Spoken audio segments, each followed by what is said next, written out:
হিসেব মতো তো বলা উচিত গুড ইভিনিং বা শুভ সন্ধ্যা, যদিও এই সময়টা আমাদের কাছে একদমই শুভ নয়। কারণ বিগত কিছুদিন আগে কলকাতায় যে পৈশাচিক ঘটনাটি ঘটেছে তার জন্য আমরা প্রত্যেকেই শোকাহত, মর্মাহত। হচ্ছে চারিপাশে অনেক প্রতিবাদ মিছিল, দাঙ্গা, বিভিন্ন প্রশাসনিক স্টেপস নেওয়া হচ্ছে, কিন্তু অ্যাকচুয়ালি রুট কজের সলিউশনটা কি বা সেটা কিভাবে বাস্তবায়িত করা যায়, যেখান থেকে একজন মহিলা বা একজন নারীকে পুরোপুরি নিরাপত্তা দেওয়া যায়, তার সঠিক পদক্ষেপ নেওয়া উচিত বলেই একজন গণতান্ত্রিক নাগরিক হিসেবে আমাদের মনে হয়। তো সেই নিয়ে আমাদের ছোট্ট কিছু বক্তব্য আমরা রাখছি। আসলে বর্তমানে আমরা প্রত্যেক রাজ্যবাসী এবং কলকাতাবাসীরা তো বটেই, প্রত্যেক রাজ্যবাসী হিসেবেই আমি বলতে পারি যে আমরা প্রত্যেকেই ভীষণই লজ্জিত যে ঘটনাটা আমাদের রাজধানী শহর কলকাতায় ঘটে গেল। এবং এই ঘটনাটি কোনো মতেই কোনো বিক্ষিপ্ত ঘটনা নয়, বরং এই ঘটনাটির পিছনে অনেক বড় হাত আছে বলেই প্রত্যেকে আমরা মনে করি, আমরা প্রত্যেক রাজ্যবাসী এটা বিশ্বাস করি।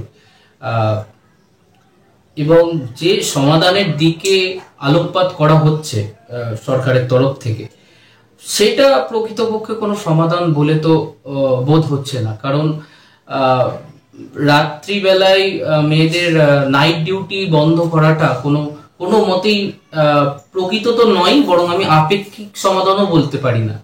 এটা একটা মানে বলতে গেলে এটা একটা রিগ্রেসিভ স্টেপ বা পদক্ষেপ। বরং যেটা করা উচিত ছিল সরকারের, বা আমি এখনো বলবো এটা উচিত, এবং আমরা অরাজনৈতিক ব্যক্তি হিসেবে, এই রাজ্যবাসী হিসেবে, রাজ্যের একজন স্বাধীন নাগরিক হিসেবে সরকারের কাছে আবেদন করব যে নারী সুরক্ষাকে আরো বলবৎ করে তোলা প্রয়োজন। রাদার এই সমস্ত যে স্টেপগুলো নেওয়া হচ্ছে, এই স্টেপগুলো মোটেও কিন্তু বাস্তবে আমার মনে হয় না যে প্রকৃত সমাধানকে নির্দেশ করবে বলে। এছাড়াও আরো একটি বিষয় যেটা উল্লেখযোগ্য, সেটা হচ্ছে যে আজকে আমাদের রাজধানী শহর কলকাতা আমাদের পশ্চিমবঙ্গের সর্ববৃহৎ আর কি শহর কলকাতা, এবং কলকাতার উপর নির্ভরশীলতা শুধুমাত্র দক্ষিণবঙ্গের সমস্ত এলাকার নয়, উত্তরবঙ্গের অনেক প্রান্তিক অঞ্চলের মানুষরা এখানে স্বাস্থ্য এবং শিক্ষার জন্য ওতপ্রোতভাবে মানে এর উপর নির্ভরশীল, কলকাতার উপর নির্ভরশীল। সুতরাং যখন কলকাতার বুকে এরকম একটা ঘটনা এবং এরকম একটা স্বনামধন্য প্রতিষ্ঠানে ঘটনাটি ঘটছে, তখন অবশ্যই এই বিষয়টা আমাদের গভীরভাবে ভাববার দরকার আছে। কারণ আজকে যদি সামান্য ডাক্তাররা যদি সুরক্ষিত না হয়, তাহলে দূর দূরান্ত থেকে আমাদের পশ্চিমবাংলার প্রান্তিক অঞ্চল থেকে যে সমস্ত মানুষেরা শুধুমাত্র আশা ভরসা নিয়ে আসে স্বাস্থ্যের সুবাদে, তো তারা কি প্রকারে ভরসাটা পাবে, তারা কি প্রকারে আত্মবিশ্বাসটা পাবে?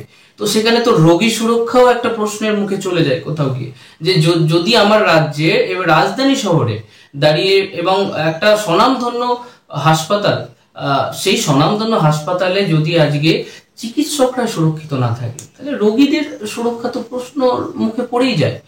তো আমার মতে অবশ্যই রোগী সুরক্ষা, নারী সুরক্ষার বিষয়ে আরো কঠিন থেকে কঠিনতর পদক্ষেপ নেওয়া উচিত। এবং অবশ্যই যেটা বলবো, আমরা আমাদের উভয়েরই এটাই একমত রয়েছে যে এর যে শাস্তি সেটা অতি সত্বর, আমরা প্রত্যেক রাজ্যবাসী চাই অতি সত্বর এবং কঠিন থেকে কঠিনতর আইন আনুক শাস্তি পাক। শুধুমাত্র ধর্ষক নয়, এই পুরো কাণ্ডের সাথে জড়িত প্রত্যেকটি ব্যক্তিবর্গ, পুরুষ হোক নারী হোক যে কেউ হোক, যারা যারা এই পৈশাচিক ঘটনার সাথে জড়িত, এদের প্রত্যেকের আইনানুগ শাস্তি হোক, আমরা প্রত্যেকে এটা চাই। কারণ এই শাস্তিটা পাওয়া ভীষণ জরুরি, তবেই কিন্তু আইনের প্রতি বা আইন ব্যবস্থার প্রতি সাধারণ নাগরিকদের বিশ্বাসটা বজায় থাকবে। না হলে কোথাও গিয়ে যদি এই বিশ্বাসটাই ক্রমাগতভাবে হারাতে থাকে, সেটা কিন্তু একটা স্বাস্থ্যকর গণতন্ত্রের ক্ষেত্রে ভীষণ ক্ষতিকারক।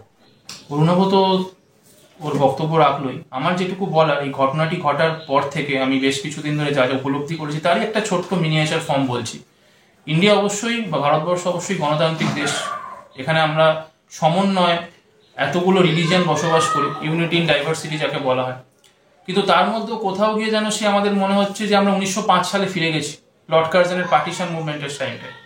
কোথাও গিয়ে যেন সে আমাদের মধ্যে একত্রতা বা ইউনিটিটা নেই, এখানে পারস্পরিক বোঝাপড়া নেই মানুষের মধ্যে, ধর্মীয় বিভেদ চলে আসছে, সেটা রিলিজিয়াসভাবে হোক, সোশ্যালভাবে হোক, ইকোনমিকভাবে হোক, পলিটিক্যালভাবে হোক, সব দিক থেকে যেন কোথায় গিয়ে দাঙ্গাবাসী একতাটা মানুষের মধ্যে কোথাও গিয়ে আর ফিরে পাওয়া যাচ্ছে না। হ্যাঁ, সবাই অবশ্যই মিছিলে বেরিয়েছে বা এগোচ্ছে, কিন্তু মেন যে রুট কজ বা মেন যে প্রাধান্য দিয়ে যে আমাদের যেই নারী সুরক্ষার শাস্তি চাই বা গভর্নমেন্ট যে স্টেপসগুলো নিয়েছে, রাতের বেলা মেয়েদের ডিউটি বন্ধ করে দেওয়া উচিত, এখন যদি স্বাস্থ্য কেন্দ্রে কোনো নার্সের ডিউটি বন্ধ করে দেওয়া হয়, সেখানে চিকিৎসা ব্যবস্থা কিভাবে চলবে? সেখানে তো চিকিৎসা ব্যবস্থায় উঠে যাবে, এটা তো কোনোদিন প্রকৃত সলিউশন বা সঠিক স্টেপ হতে পারে না। দ্বিতীয়ত আমি বললামই যে মানুষের মধ্যে একতাবোধ বা একত্রতা এগুলো দিনে দিনে কমছে, হয়তো সবটাই আর্টিফিশিয়াল হয়ে যাচ্ছে, মানুষ এই মিছিলে বেরোচ্ছে বা দেখা যাচ্ছে কোথাও গিয়ে যেন ট্রেন্ডে গা ভাসানোর মতো। হয়তো সবাই মিলে বেশ কিছু মানুষ বা হয়তো হ্যাঁ বেশি সংখ্যক মানুষই এদের এই ঘটনাটিতে শোকাহত মর্মাহত তারা প্রতিবাদ করছে, কিন্তু আমি কারোর নাম নিয়ে ওখানে বলছি না, অনেক মানুষের কাছেই চোখে পড়ে, তাদের কাছে এটা ট্রেন্ডে গা ভাসানোর মতো। তারা যেন এই মিছিলে বেরিয়ে একটা ফটো তুলে, সেলফি তুলে, we want justice, we claim justice বলে সোশ্যাল মিডিয়াতে আপলোড দিয়ে যেন প্রত্যেকটা মানুষ এই কাজটি করছে, আমাকেও এটা করতে হবে, না আমার যেন সোসাইটিতে সম্মান নেই, বা ফেসবুকে আমি একটা যদি স্ট্যাটাস না আপলোড দিই, মানে আপলোড করি বা আপডেট দিই, তাহলে হয়তো আমার সম্মানটা এখন নেই, আমি ট্রেন্ডে গা ভাসাতে পারলাম না। তো মানুষের মধ্যে এই যে নিচু মনের বা রূঢ় মনের মেন্টালিটি, এটাকে আমি চরম ধিক্কার জানাই। অনেক মানুষ হয়তো মুখে বলছে আমরা আছি বা পাশে আছি, কিন্তু প্রকৃত মন থেকে রিয়েলাইজ করে বা সঠিকভাবে মন থেকে রিয়েলাইজেশন করে কতজন পাশে আছে, সেটা নিয়ে আমার যথেষ্ট কুণ্ঠাবোধ আছে বা দ্বিধাবোধ আছে। হ্যাঁ, যারা প্রকৃত অর্থে জিনিসটায় মর্মাহত বা ঘটনাটিতে মর্মাহত, তারা অবশ্যই পাশে আছে, ম্যাক্সিমাম মানুষই হয়তো পাশে আছে, কিন্তু এরা অনেক মানুষও আছে যারা এই ট্রেন্ডে গা ভাসিয়ে এই জিনিসটাকে একটা ইভেন্ট হিসেবে নিয়েছে নিজেদেরকে জাহির করার জন্য, বা একটা সেলফি ভিডিও করে বা নিজেদের সম্মান জাহির করার জন্য যে আমরা ওই মিছিলে আছি। না, তবে একটি কথা অবশ্যই বলতে হয় এবং সেই ব্যাপারটা অবশ্যই তুলে ধরতে হয় যে বহুদিন বাদ এরকম কোনো একটা ঘটনাকে ঘিরে, এবং এটা উচিত ছিল অবশ্যই, এই প্রকার ঘটনার ক্ষেত্রে যদি না হয় তাহলে আর কোন প্রকার ঘটনার ক্ষেত্রে হবে। তো এই ঘটনাটির পরে যেটা অবশ্যই উল্লেখযোগ্যভাবে দেখা গেছে যে বিপরীত পক্ষ, যেমন আমরা দেখেছি ইস্ট বেঙ্গল মোহনবাগানের সমর্থকরা, এরকম বিপরীত পক্ষ, এবং প্রত্যেকে কিন্তু ধর্ম, বর্ণ, এমনকি রাজনৈতিক দল নির্বিশেষে অরাজনৈতিকভাবে প্রত্যেকেই নিজের নিজের শহর, গ্রাম, মফস্বল, কলকাতাতে তো বটেই, প্রত্যেক জায়গাতে পুরো রাজ্যবাসী শুধু রাজ্যের মধ্যেই কিন্তু ম্যাক্সিমাম মানুষই এসছে, কিন্তু আমি আউট অফ দি বক্সটাও তুলে ধরলাম যে বেশ কিছু সংখ্যক মানুষ এখনো আছে যেখানে একত্রতা নেই বা আমাদের এরকম কোনো বিরোধিতা নেই যে এই যে সংঘবদ্ধতা, এটা অবশ্যই বহুদিন বাদ এক প্রকার সংঘবদ্ধতা দেখা গেছে, কিন্তু এই সংঘবদ্ধতা যেটা আমরা যদি একটু ইতিহাসের পাতায় চোখ রাখি, এই একই জিনিস কিন্তু যে কোনো আন্দোলন আদতে বহুদিন ধরে অব্যাহত রাখাটা একটা ভীষণ কঠিন কাজ, কিন্তু আমাদেরকে সেখানে দমলে হবে না। আমরা যেটার সূত্রপাত করেছি, যতক্ষণ না জাস্টিস আমরা পাচ্ছি, এর পিছনে আমাদেরকে লেগে থাকতে হবে, কারণ উদ্দেশ্যহীনভাবে কোনো জায়গায় বেরোলাম, ওই একটা সবাই মিলে বেরোতে হয় বলে বেরোলাম, এইখানে কিন্তু সীমাবদ্ধ থাকলে হবে না। এটাই আমাদের বলার আসল বক্তব্য, যে আমরা যখন এটা শুরু করেছি, এর শেষটা দেখে আমাদের প্রত্যেককে ছাড়তে হবে এবং আমাদেরকে সংঘবদ্ধ থাকতে হবে। কোনোভাবেই আমাদের মধ্যে বিভাজন, সেটা যে কোনো স্তরে, সেটা ধর্ম, বর্ণ, এবং এইটা এমন এক প্রকার ঘটনা একটা সমাজের, আজকে তো সত্যি কথা বলতে গেলে গ্রামগঞ্জ প্রান্তিক অঞ্চল থেকে অনেক প্রতিভাবান যারা ছাত্রছাত্রী আছে, তারা এই মেডিকেল এন্ট্রান্সটা দিয়ে পাশ করে আজকে কলকাতায় অনেক আশা নিয়ে যায় যে তারা একটা বড় চিকিৎসক হবে এবং সমাজে তাদের অবদান রাখবে। কিন্তু আজকে যখন একজন চিকিৎসকের উপর এরকম পাশবিক ঘটনা তাহলে তো বলতে হয় যে যারা রোগী, এবং সর্বোপরি যদি কলকাতাতে এটা হয়, তাহলে আমাদের রাজ্যে মানে কত প্রান্তিক এলাকা রয়েছে সেইখানের নারী সুরক্ষা। ধর্ষণ শুধুমাত্র যে টিনেজারদের উপরে হচ্ছে তা না, বহু ধর্ষণ করা হচ্ছে, যখন 4-5 বছর বয়স, 6 বছর বয়স, মানে যারা এই কাজটি করছে তারা কতটা পৈশাচিক বা তাদের মধ্যে তারা মানসিকভাবে কতটা বিকারগ্রস্ত, তাদের ইভেন সাইকোলজিক্যাল ট্রিটমেন্ট দরকার, বা তারা মানসিকভাবে এটা সঠিক নয়। আমার মতে আমরা জানি নির্ভয়া কাণ্ড জানি, দিদি ঘটনা জানি, সমস্ত কিছু একের পর এক ঘটে গেছে, কিন্তু এই ঘটনায় এটাই সবচেয়ে ভালো দিক, একটা পজিটিভ পয়েন্ট যে সবাই একত্রিত হয়েছে। তো মানুষ যেমন মানুষের পাশে দাঁড়ায়, মানুষকেই মানুষের পাশে দাঁড়িয়ে মানুষকে বদলাতে হবে বা চেঞ্জ করতে হবে বলে মনে করি। এবং সরকার যদি সঠিকভাবে পদক্ষেপ নেয় বা সরকার যদি সঠিকভাবে আইন কানুন নিয়ে আসে, এবং ইন্ডিয়ার constitution largest written constitution in the world, সেখানে যদি আইনের ফাঁক ফোকর থেকে যায় এবং সরকার থেকে যদি সঠিক কোনো পদক্ষেপ না নিয়ে এর বিচার বা শাস্তি না দেওয়া হয়, তাহলে আলটিমেটলি ভারতের আইন ব্যবস্থার উপরই মানুষের ভরসা চলে যাবে। এবং এটা অবশ্যই সমষ্টিগতভাবে একটা জিনিসকে নির্দেশ করে যে আমাদের দেশ বা আমরা জাতিগতভাবে কতটা নৈতিক অবক্ষয়ের পথে এগিয়ে গেছি, সেটাকেও কিন্তু নির্দেশ করে এই রকম ঘটনা বা এই সমস্ত ঘটনা বলি। আবার বক্তব্য হচ্ছে, আসুন আমরা সবাই মিলে সংঘবদ্ধ থাকি, আমাদের ঐক্যটাই এক্ষেত্রে আসল, আমাদের ঐক্যটাই আন্দোলন গড়ে তুলবে, এবং একটা নিরবিচ্ছিন্ন আন্দোলনই কিন্তু আমাদেরকে একটা প্রকৃত ন্যায়ের দিকে, ন্যায় প্রতিষ্ঠার দিকে এগিয়ে নিয়ে যেতে আরো বেশি মানে সক্ষম করে। এবং অবশ্যই আমাদের দমে গেলে হবে না যে আজকে কিছুদিন বাদে অনেক মানুষ হয়তো বলছে আমরা লকডাউন করে দেবো সরকারের কাছে, লকডাউন করে গেলে মানুষের জীবিকা বন্ধ হয়ে যাবে, সেটা তো কোনোদিন কোনো সলিউশন হতে পারে না। হ্যাঁ, অবশ্যই আমাদের শান্তিপূর্ণভাবে আন্দোলন করতে হবে, নিশ্চয়ই। হ্যাঁ, এবং এই রুট কজটাকে ধরে রাখতে হবে যতদিন না সামনে জাস্টিস আসছে বা আসে। কোনোভাবেই যাতে হিংসা বা ভায়োলেন্স যাতে না ছড়িয়ে পড়ে কোনো স্তরেই, এবং সত্যের জন্য আমাদের অবশ্যই আন্দোলনটাকে মানে অব্যাহত করে রাখতে হবে যতক্ষণ না আমরা এই জাস্টিসটা পাচ্ছি। তবে এ কথা অবশ্যই বলতে হয় যে সর্বোপরি আমাদের কিন্তু নৈতিক বিষয়টা নিয়েও ভাবনা চিন্তা করার দরকার আছে, যে আজকে এরকম ঘটনাবলী ঘটছে এবং ক্রমাগতভাবে একের পর এক ঘটে আসছে।